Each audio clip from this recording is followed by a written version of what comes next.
ಭಾಷೆಯಿಲ್ಲೇ ಯದಾ ಯದಾಹಿ. ಇಂಥ ಟೈಮ್ನಾಗೆ ಆ ಜ್ಯೋತಿ ತವ ಹೋಗಿ ಕೊಯ್ ಕಾಲ್ ಹಿಡ್ಕೊಂಡು ಕಂಪ್ಲೇಂಟ್ ನ ವಾಪಸ್ ತಕೊಳಂಗ್ ಮಾಡಿ ಗಂಡಸ್ರನ್ನ ಕಾಪಾಡ್ಕೊಳ್ಳೋದ್ ಬಿಟ್ಟು ನನ್ ಮೇಲೆ ಕೂಗಾಡಕ್ ಬಂದಿದ್ದೀರಲ್ಲ. ಹೋಗೋಗಿ ನಿಮ್ ಪೌರುಷ ಏನಿದ್ರು ಅಲ್ಲೋಗ್ ತೋರ್ಸಿ. ನಾವ್ ಏನ್ ಮಾಡ್ಬೇಕು ಅಂತ ನಮಗ್ ಗೊತ್ತಿದೆ, ನಿಮ್ಮಿಂದ ಕಲಿಬೇಕಾಗಿಲ್ಲ. ಹೋಗ್ತೀನಿ, ಜ್ಯೋತಿ ಹತ್ರ ಮಾತಾಡಿ ಕಂಪ್ಲೇಂಟ್ ನ ವಾಪಸ್ ತಗೊಳ್ಳೋ ಹಾಗೆ ಮಾಡೇ ಮಾಡ್ತೀನಿ. ಆಮೇಲೆ ನಿಮ್ಗೆ ಅತ್ತೆ ಬನ್ನಿ ಹೋಗೋಣ. ಹೇ ನಡೀರಿ ಅತ್ತೆ.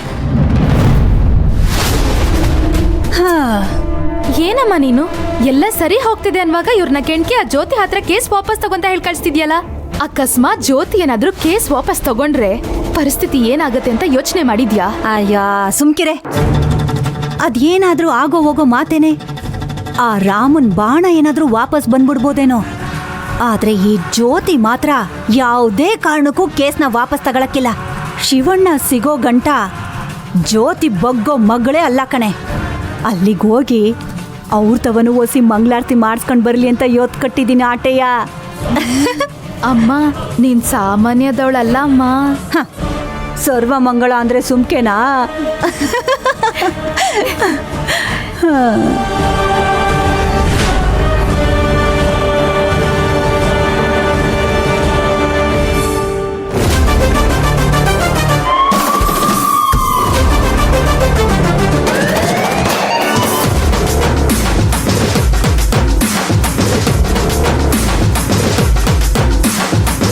ವಾವ್ ಮಿಸ್ಟರ್ ಮಾರ್ಥಾಂಡ, ಲೊಕೇಶನ್ ಏಕ್ದಮ್ ಮಸ್ತ್ ಐತಲ್ಲ. ಸರ್ ಮ್ಯಾಥ್ಯೂ ಸರ್, ಎರಡರಾಗೂ ಐತಲ್ಲೋ, ಅಡ್ಜಸ್ಟ್ ಮಾಡ್ಕೋ. ಯಾಕೆ ಹಿಂಗೆ ತ್ರಾಸ ಮಾಡ್ಕೊಳಕತ್ತಿ? ಅಜ್ಜಿಗೇನೋ ಚಿಂತೆ ಆದ್ರೆ ಅಜ್ಜಿಗೆ ಇನ್ನೊಂದೇನೋ ಚಿಂತೆ ಅಂತ. ಮಿಸ್ಟರ್ ಕಿಲ್ಲರ್, ಈ ಜಾಗ ನೀವು ಬಿದ್ದಿರೋ ಜಾಗನೋ ಇಲ್ಲ ನಮ್ಮನ್ನು ಬೀಳ್ಸಾಕ್ ಕರ್ಕೊಂಡ್ ಬಂದಿರೋ ಜಾಗನೋ?